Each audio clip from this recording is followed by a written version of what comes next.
Une activité qui reprend. C'était le retour à la normale ce jeudi matin au port de Moutsamoudou sur l'île d'Anjouan aux Comores.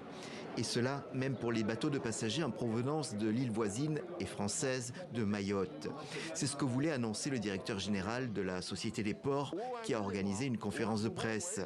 Une restriction toutefois, il faudra que ces voyageurs soient pourvus d'une pièce d'identité. On s'en fout que cette personne-là a payé son billet ou a eu un visa ou il n'a pas eu un visa. Mais toute personne qui entre dans un port doit être identifiée. Mais la mesure est vite devenue symbolique, puisqu'un peu plus tard, la compagnie assurant la liaison entre Mayotte et Anjouan a annoncé suspendre ses opérations.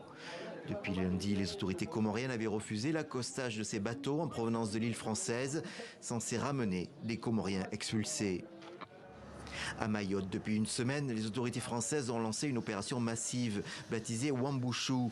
Elle est destinée à lutter à la fois contre l'immigration clandestine, principalement de Comoriens, contre l'insécurité qui explose et l'expansion incontrôlée des bidonvilles.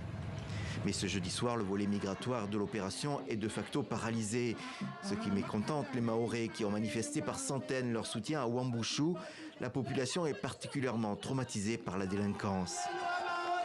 C'est invivable, comprenez-nous. Ce qu'on demande, c'est juste être en paix et vivre tranquillement. On a voulu être français pour vivre libre et tranquille. Ce jeudi, un petit bidonville a été rasé sur la commune de Koungou.